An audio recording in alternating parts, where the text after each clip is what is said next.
Hello, everybody. How's it going? How was lunch? Good? All right, so we're going to just get right into it. We have an amazing panel for you guys today, but I first want to start off with a quick audience poll. How many of you have ever actually had to go out and raise capital for your business? Okay, great. Awesome. That'll just help us level set with, how we talk and what we talk about. So just to start off, I would love if each of you wouldn't mind introducing yourselves, telling us what your company is and what your role is there. Sure. Do you want me to start? Yes, please. Okay. Hi, everybody. My name is Tom Emrich. I'm a partner at SuperVentures.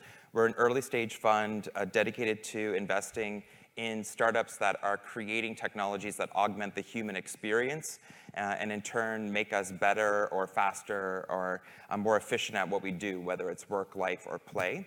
And I also am the co-producer of a very large community called the Augmented World Expo, or AWE, which helps form the ecosystem around XR through events and resources. In the best named venture capital group, SuperVentures. Oh, thank you. Super cool. Should I do this when I say it? Okay. SuperVentures. Hi, I'm Martina Welkhoff. I'm one of the founding partners of WXR, along with Malia Probst and Abby Albright. And we are investing in women-led AR, VR, MR companies. And we are also running an accelerator alongside the fund. So we just brought in our second cohort of 8 companies into that. And it's a 12-week mentorship educational program where we provide the companies with a lot of different exposure. And it's completely virtual. So we walk the talk and do a lot of stuff in VR and also old-fashioned tools like video conferencing, things like that. And I'm John Spinale, and I am one of the partners at Jazz Venture Partners, and we invest in what we call human performance technology. So how do we make people better at every facet of life? Very similar to what SuperVentures does, just a little bit later stage investing. So we tend to come in as like the largest first institutional check and help get companies to get from a great product or idea to scale. And so, we think of how, augmenting human performance as sort of is a natural fit for AR, MR, XR, sort of all the next generation digital technologies, because they're presenting information in a way that the last million years of evolution has really designed the brain to take it in. So we sort of see a big opportunity for kind of leapfrogging existing companies and products. Great, thank you. And just to give us a better sense of each of your companies, I was wondering if you could share with us sort of like the founding stories. Why did you found your companies or join them or help found them? What did these come from, and what is the kind of personal story behind them? Go for it. Sure, I can jump in. So we were just talking about this backstage, actually. I had a VR production company, and I was experimenting with a lot of different ways we could create social scenarios in VR and kind of collaborating with artists and a lot of startup founders. And I had founded a mobile gaming startup prior to that, which was acquired in late 2016. So I was very much an entrepreneur and really enamored with VR. And it was really, for me, a matter of meeting like-minded people, one of whom was Marco Di Maraz from the Venture Reality Fund, and then Malia, who later became one of my co-founders of WXR. And we started talking about the really unique opportunity we saw in XR to influence a new paradigm from the ground up and build a more inclusive foundation early on. So I'd done a lot of gender equity work prior to that. I ran Women in Tech in Seattle for 5 years and was just really trying to figure out how we could get more women in tech involved at every level, from startup to corporate leadership. So Marco was very encouraging. He has another fund dedicated to VR, AR. And we then met up with Abby, our third co-founder, and we decided, let's just go for it. And so we kind of threw it out into the world to see how people would respond. And the response was overwhelmingly positive. There was clearly a hunger for it.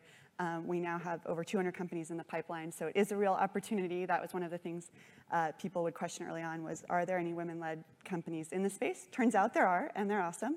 So it was sort of a one thing led to another. It wasn't necessarily planned. I was always interested in venture capital. I'd raised venture capital for my previous company, so it was just kind of timing and opportunity aligning such that it was something we were all excited about and wanted to go for. Yeah, and similarly, I started as an entrepreneur in the games business. I did about 25 years of building game companies, starting from Activision with actually some people that are still here in the audience, early days, all the way through towards running a division of Disney. And the games industry evolved over that period from a tiny little hobbyist enthusiast market with tiny little products and teams into what's now bigger than movies and television. And waves and waves of innovation created new products and markets, and it was phenomenally exciting and with explosive growth. But now it's a pretty mature business, and what I saw the most interesting innovations were people that were taking technologies from the games business and starting to move them into adjacent spaces, and so outside of purely entertainment. And so I saw, for example, people that were taking a game engine out of the neuroscience lab at UCSF, and so using applied neuroscience delivered by a game to diagnose and treat cognitive conditions like attention deficit disorder or major depressive disorder.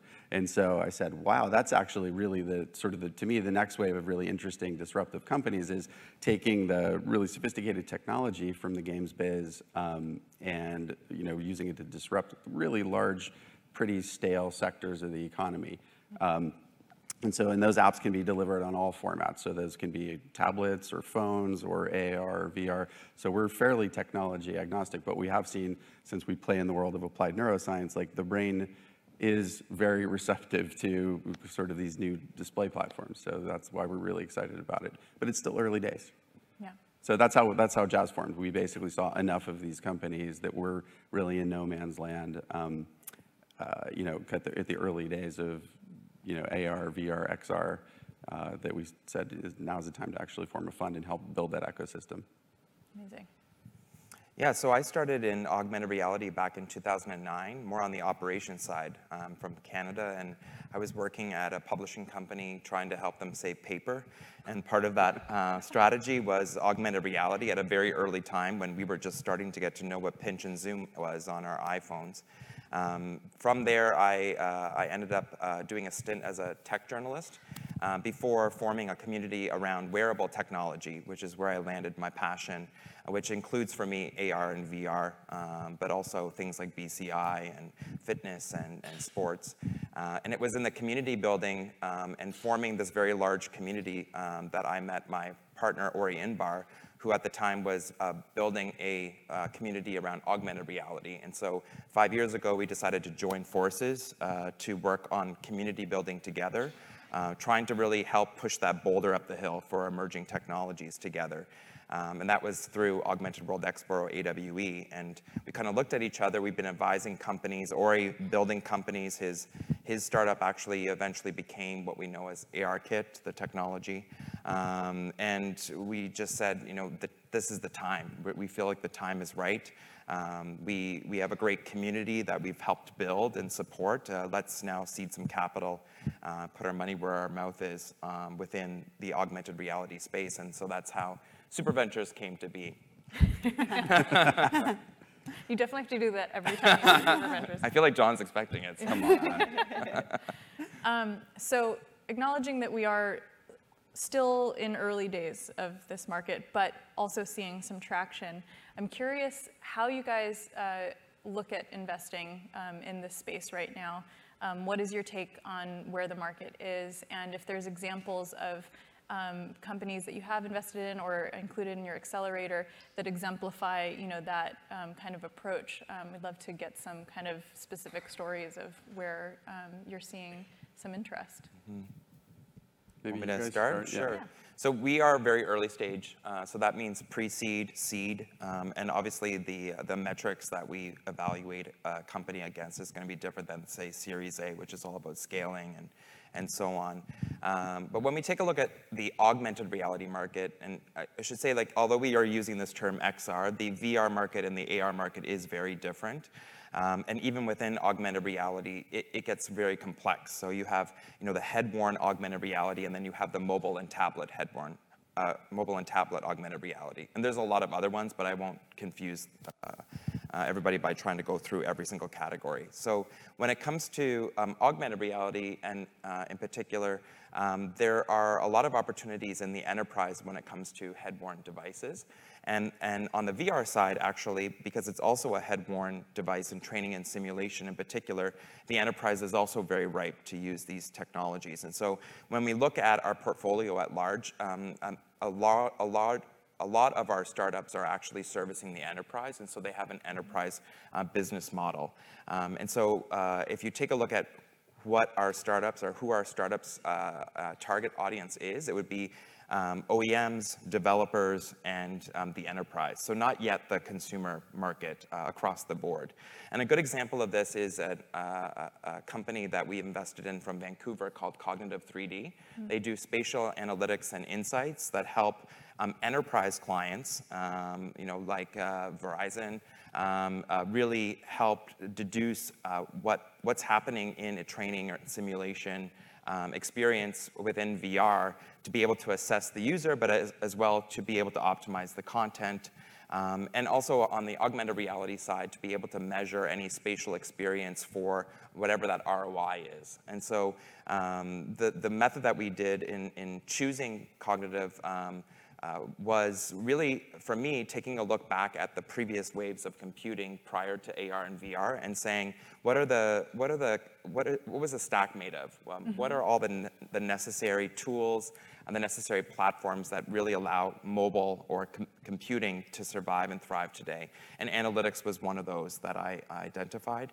And at the time when Cognitive 3D was raising, there were a number of analytics companies, especially in VR, many around 360. And so we took the time to get to know everybody, and it really came down to especially the founding team. The founders is always one of the biggest reasons to invest in a startup.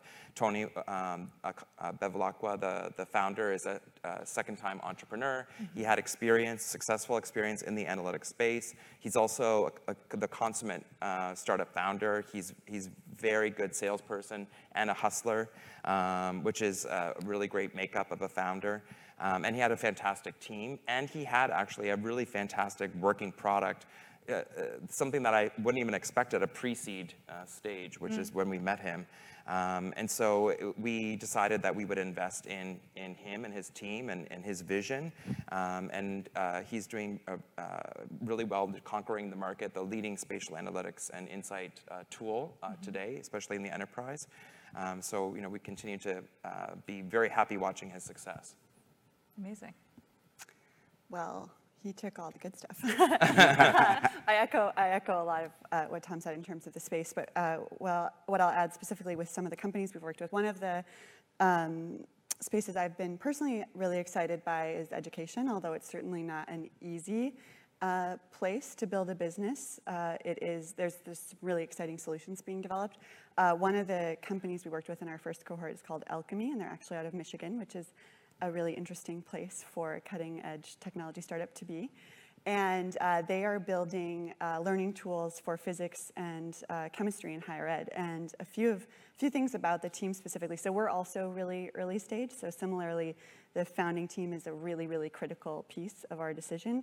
And their ability to adapt and learn is important for any startup, but it's particularly important in this space where things are changing so quickly, and not only is the technology developing at an incredibly rapid pace, but the market is evolving very quickly and shifting. So being able to constantly keep a pulse on that is a really important thing, and to learn and grow and pivot as necessary. And this team just really impressed us. The CEO, Julia Winter, has a career of over 30 years in higher ed, so she has a deep level of domain expertise as well as the network to actually make this happen, which in something like education is absolutely essential. And then she rounded that out with a great CTO, a great COO, and they just kind of have checked all the boxes we were looking for in terms of experience, as well as the types of people we want to see leading a company in that space. We really took the time to get to know each of them and understand how they make decisions, how they collaborate, because that's one of the things, one of the main reasons early stage companies fail is that the founding team, doesn't work, and either people leave or there's conflict, or that can really quickly unravel an early stage company. So I knew from my own experience as a founder that paying attention to those dynamics and really understanding how the team works together is absolutely essential. And another thing with Alchemy specifically that was exciting, and I've seen this with a few other XR companies, is they had quite a bit of funding from the NSF, so it's non-dilutive funding, which means that they didn't take equity for any of that funding, yet they were able to do a lot of their R&D with that non-dilutive funding. So when we were evaluating them as an early stage investor, it was like, oh great, they've done all of this development, they have an awesome product, and their cap table isn't crowded, and that's a really lovely thing to see. So I think people who are getting creative with the way they're tapping into various resource pools, and this is especially true in Canada as well, where there's a lot of public resources available, is just exciting to see. It demonstrates a level of hustle and scrappiness that will be important carrying the company forward, as well as there's material benefits, of course, to that. Yeah, I'm going to guess a lot of people here are experienced with chasing after grant money or non-dilutive sources of capital, which is great. By the way, that is a fantastic way to help bootstrap your business while you're out there looking for, professional investors. So we tend to invest a little bit later on. So actually, after companies have gone through the process, with folks in the incubator, accelerator, seed stage, then they come knock on our door. And like I said, it's usually for that next round of growth. So what we look for at the beginning is great founding team, but we've already sort of validated that as they go through the earlier stage ecosystem. Great product, great market opportunity, and then how do we actually see that we be helpful investors and connect the dots between those two and build a business that's sustainable. And you might not get all the way there from your Series A, but you need to be able to actually connect the dots pretty easily. At least on paper, and then it's a hell of a lot of work to actually do it in reality. And so where we've been able to get most excited about AR or VR is where those dots are connectable in a reasonable time frame, and that is not waiting for a big consumer market to magically appear. We believe that it's going to take a while, and I think everybody's sort of gotten that kind of the excitement of VR out of their head, and now looking at the practical reality of if you need to build a big scale product, it's going to take a while to have enough devices out there and enough quality. And so we've taken two approaches. One is where the value of the product/service wildly outweighs the friction or the investment in getting a VR kit into somebody's home or office or business. And then the other half of it is where the VR experience can be so profound and powerful that we can actually bring people to it. So location-based VR on one side of things and or very high-value use cases on the other. And I'll give you an example of both. On the high-value use cases side of things, we have a company called LevelX, and it's used to train surgeons actually to do surgical procedures. I hate to use the word gamified, but we've actually made it fun and progressively harder and harder and more challenging. Turns out surgeons are actually extraordinarily competitive humans. So you can get them to engaged in this really, really meaningfully. And then ultimately, by playing these simulations, they collect what we call CME credits, or continuing medical education credits, which then allows them to continue to practice medicine. So we've got this series of sims certified. They're fun, they're really engaging, they're competitive, but they're also now legitimate forms of training for surgical professionals. And so normally they would have to go out to a conference in Orlando or Vegas and sit in a dark room and fill out a bubble test after 8 hours of listening to droning lectures.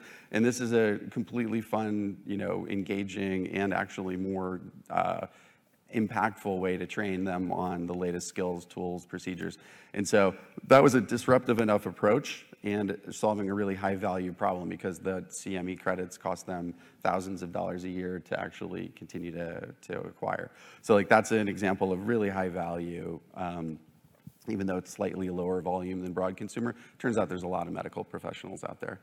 And on the other side of things, we did an investment in a company called 2-Bit Circus, which is essentially next generation experiential entertainment delivered in an integrated, we call it a micro amusement park. So food and beverage, plus all sorts of activities, largely driven by AR and VR. And so that's going to be in Los Angeles, downtown. And it's a phenomenally talented creative team, and they're doing all sorts of 2D and 3D, content production to support that. And so that's the other half of the spectrum where we think we can, provide a even better than in-home full haptic experience for people, and give them another reason to stick around. So it's sort of like Disneyland with VR. That's awesome. Awesome. So each of you touched on this a little bit, but when it comes to looking at companies to invest in, what are other non-monetary aspects or characteristics that you're looking for? I mean, it sounds a little bit like a broken record, but I think the primary thing really is the team. And sometimes when we're doing diligence and just really trying to understand a company, if possible, I try to spend time with the team. And so when I was pitching my company for investors years ago, my first company, I didn't necessarily understand, sometimes the questions I would get from investors seemed very trite and rehearsed, like, oh, this is a dance we have to do. I say this, and because you're pitching so many, you get sort of used to the script to some extent. And what I didn't understand at the time, that now being on the other side of the table has become really clear, is a lot of that is to understand the way that the founder thinks. And the way, some of the questions I ask are very scenario based. And so if you see this, how will you respond? Or if the market moves in this direction, first of all, do you think that's going to happen? And secondly, how would that influence your strategy? Those sorts of things. And it's not necessarily that I'm looking for a right answer a lot of the time. I might have my opinion on things like market dynamics, but a lot of the time it's really just to better understand how the entrepreneur is processing that information and adapting and shifting their mindset, and how willing they are to accept feedback. And that's a delicate balance, because you don't necessarily, as an entrepreneur, you're going to get a lot of feedback. And Techstars has the term mentor whiplash. I'm sure other people have their own phrases for it, but you're going to get a lot of opinions, especially if you're seeking out investors and that sort of thing. So it's not necessarily that you need to listen to every piece of advice that you have, but you also want to be able to digest that information and adjust your hypothesis accordingly. So that's why I say it's a fine balance, and it's going to differ from person to person. But what I'm really looking for is, how is this person I'm getting to know and this team I'm getting to know going to progress and evolve over time? Because things will turn out differently than you expect. And with my first startup, for example, we ended up having a pretty significant pivot about 2.5 years in, which was a great thing overall for the company. It's really hard to pivot an early stage company, high risk, but it ended up working out for us. And in retrospect, we should have gotten there probably a year earlier than we did, but I was, as a founder, as a first-time founder, I was so resistant to the signals I was getting because it wasn't my plan. It wasn't what I expected to see. And so now that I founded a couple more companies and I think about things a little differently, I hope I would come to that realization earlier. And as an investor, I'm trying to help entrepreneurs, just help them figure out what the best decisions for their company are. And so a lot of it comes down to that kind of balance, and as well as the interpersonal dynamic, because especially if, if you're going to be following on and continuing this relationship with investors, you want it to be someone you can really work with, especially if you're going to join the board, those sorts of things. Like, you need to be able to collaborate with your investors as well. So that's part of it too, is there that collaborative energy there. Yeah, further to that too, for us, it is all of those soft, in addition to all the basics that I think hopefully any rational investor will look for, like a great business, a great market opportunity, product, team, all of that stuff.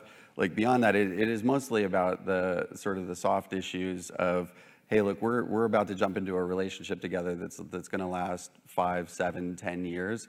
And unlike many relationships, there's no divorce in investment, and we take active board seats, and we're all operators based on our past careers, and so we tend to be pretty hands-on and pretty helpful where wanted. And ultimately, it's saying, hey, look, this is going to be a great relationship? So further to what you're saying, is like teasing out the ability to actually have a productive working relationship in a 1-hour pitch meeting is pretty hard to do. But you get pretty good at pattern matching to say, like, hey, does this feel like a dynamic that I would be happy engaging in for the next 7 years of my life? So you're making a big commitment on both sides. And I'd say that's my advice to entrepreneurs too, by the way. Just because someone's willing to write you a check doesn't mean you should take that check. You should make sure that this is a relationship you're excited about as well. And sometimes it's your only form of capital, and that's what you need to keep the lights on, and that's what you do. But on the other side of things, be just very thoughtful. And I think investors will appreciate that as well, that you're actually sorting for a good fit on the investment side as well. Yeah, I love these points, and I think to echo it on the team side, it sometimes comes down to passion, excitement, and drive on both sides of the fence. I think I love this idea of that marriage analogy with an investor. So, what I'd love to see is that the founder has so much energy behind this idea that I know it's not going to run out, because it's going to be a very grueling journey. And I want to see a spark being lit in me, because it's going to make me work harder for you, because I really see something in your dream that is a little bit of my dream in a way, my investment dream, how I see this world all shaping up, and that would allow for me to be able to be more smart money than just cutting a check.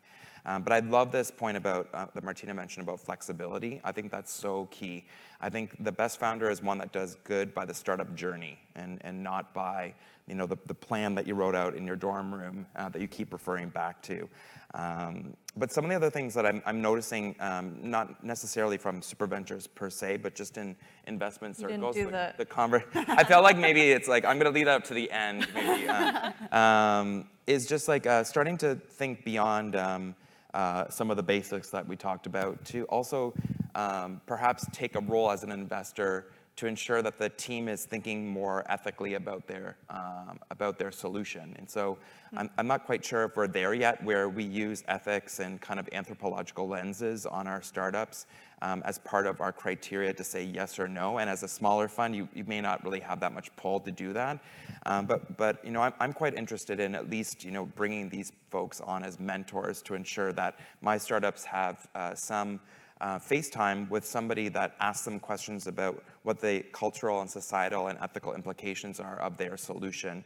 And I think it's really important now, especially in the beginnings of a new wave, to really think about the overall impact of what your solution might be when you become a Facebook or a Google, if that is your desire. And so starting to think about that early on, I think, is important. And I think it makes sense for investors to start to really push that in a way and make that part of the overall success criteria. So that's something that I'm starting to think about myself and just kind of talk about within the investment community. That's a little bit of a value add. Absolutely. So we're going to try to leave about 10 minutes for a Q&A, but I have one more kind of practical question for you guys. It sounds like each of your companies comes in at different stages of funding. And from your perspectives, if you could just give us a few quick tips of, common mistakes that you see when people approach you about funding, perhaps at what stage should people be thinking about approaching for different types of funding, some really kind of, 101 basic information. Yeah, maybe I'll start this one. So my advice is be prepared. You'd be shocked at how many people come in and sort of just do a little bit of a hand wave about their great idea. Have an actual slide deck that enumerates what your product is, what your business is.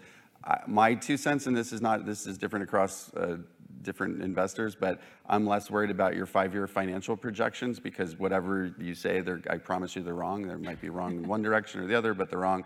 The basic fundamentals of what you're building, why that needs to be built, who's going to consume it, and how you might build a business around that. Like, those are the fundamental building blocks of any pitch. And if you don't have one of those, then you're going to be maybe doing something that's like intellectually interesting and have a fun discussion with an investor, but you won't get to that next stage. And your job is honestly to get from the first meeting. Your whole job is not to get an investment, it's to get to the next meeting. And then your job in that second meeting is to get to the third meeting. And then you'll do this many, many, many times, and hopefully continue to open the aperture of the depth of the engagement and the types of questions people ask. And then you'll get down to looking at a spreadsheet with an operating model of how the business may or may not play out. But that's my advice, is come in, be prepared, and then also be persistent. If you send somebody a deck and they don't respond, or you have a great meeting and they don't follow up, don't take it personally. Everybody has a pretty busy life right now. Politely re-engage. And to be honest, like, persistence really is important as an entrepreneur. And if you're not going to send a follow-up email after I accidentally, don't respond to your email, that's not a good sign, really. On the flip side, don't be annoying. So, it's like find that delicate dance, maybe 3 responses. But ultimately, I think it's some really just basic stuff. And then screen your investors for who's a good fit from what you can tell on the surface. Are they at the right stage? Are they investing in the right segment? Have they made other investments in companies that kind of vaguely look like yours but aren't competitive? Are they invested in a competitor? In which case, you probably shouldn't talk to them. So understand the dynamics of the other side of the relationship. It's worth it. Yeah, just a quick tactical add to the be prepared piece. I think taking the time to practice your pitch with trusted advisors and an audience that's knowledgeable but not necessarily high stakes is really helpful, both for bolstering your confidence but also for practicing what kinds of questions might come up, because I can say, as someone who's pitched a lot as well as now listened to a lot of pitches, there's something so magical about a moment when someone asks a question and you have the perfect appendix slide and you say, aha, here, because you've practiced it enough that you know those questions are coming. Yeah. And you have the data ready. And that's really, when you're that polished and that prepared, it's really impressive. And conversely, I've asked questions about a competitor, for example, that to me seems like a fairly obvious, a well-known company that I ask about. And if the entrepreneur doesn't know about that company, that's a huge red flag. That's telling me they don't really know that much about their own market space. And so the more you can practice and the more you can just kind of work out the kinks and make sure that you really know your stuff before you get in front of some of those high stakes conversations where you're going after money, it'll just put you in a much better place, as well as just knowing. Personally, I'm a big fan of appendices and slides, and if you know that you have that kind of backup data going in, it'll put you in a much better place, a mental space for pitching. And one other thing about the competition too, it's like if you're doing anything interesting, very likely you'll have competition. That's okay. You don't have to pretend like there's no competitors. Everybody expects that if it's an interesting market, there will be lots of people taking different approaches. So don't be defensive. Don't pretend like you're the only one doing anything, in that world. And we expect that. So just kind of like candid and honest, and kind of intellectually honest about it is actually the most helpful approach. Yeah, and I guess I would add that I love when a founder comes in and can clearly state the problem, but I love them even more if they've actually talked to the people they're solving the problem for, and that happens time and time again.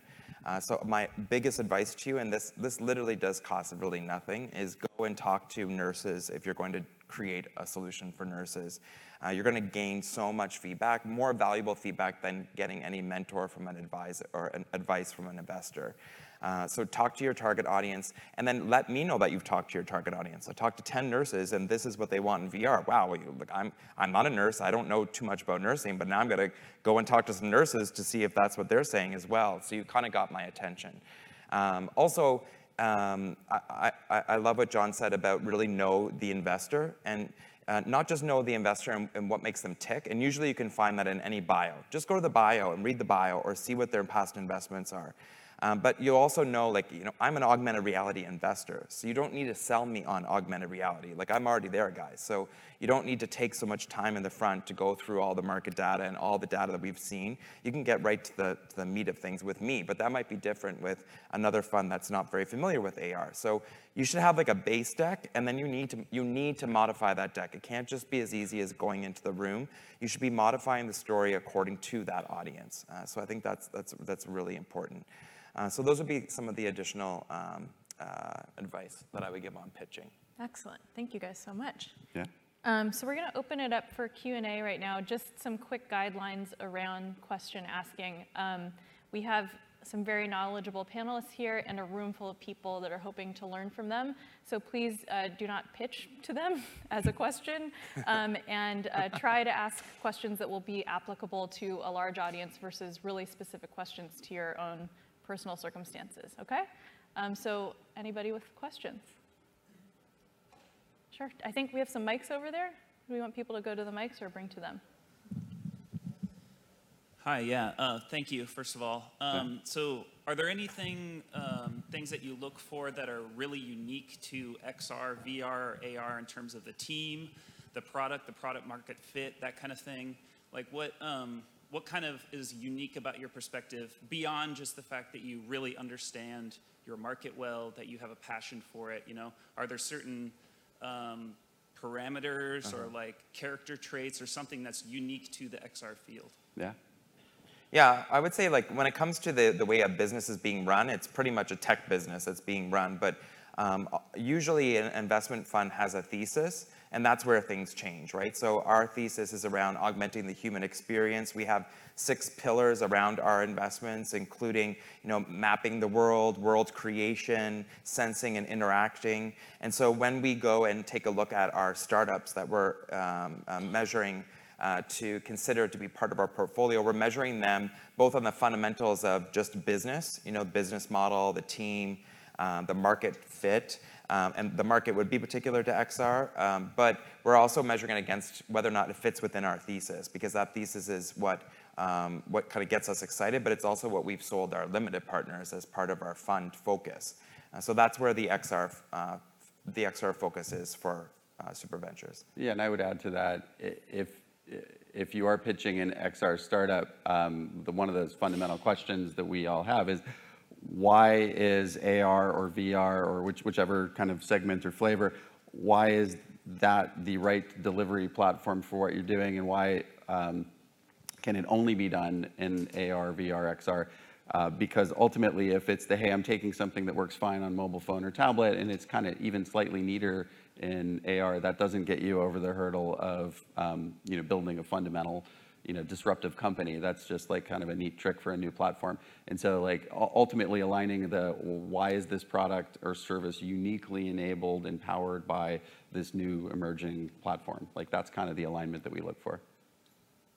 Yeah, and along those lines, I think looking for companies, sort of what I think of as problem-first companies versus tech-first companies, is I see a lot of companies that they're really excited about the tech, whether it's VR, AR, but so they sort of find a problem to solve and jam that into the tech, because and versus starting with a problem, ideally a problem they deeply understand and feel, and it happens that the technology that they've chosen is the best solution to that problem.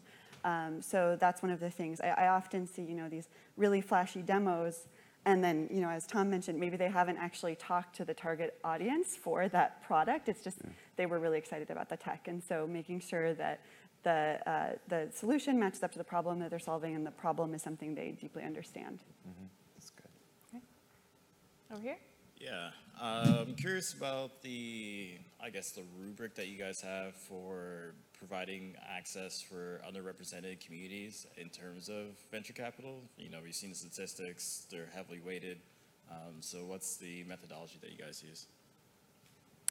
I can jump in on this one. This is a big part of our thesis. So what we've tried to do, WXR is gender focused specifically, and second to that, we look at a lot of dimensions of ways that various demographics are underrepresented, everything from race to geography to even industry background and or educational background, and really thinking about all of the biases we each have as human beings when we're looking at founders and evaluating those opportunities. And so we do have an internal rubric, and we have a consensus-based decision-making process. So on our team, we bring in diverse perspectives. So we have our partners, but we also bring in other people, particularly sort of when we're in final rounds of decision-making, to try to poke holes in our own process and blind spot and see our own blind spots, as well as I think a big part of that approach that's really important is making our process as accessible and transparent as possible. So we have a quarterly application process that's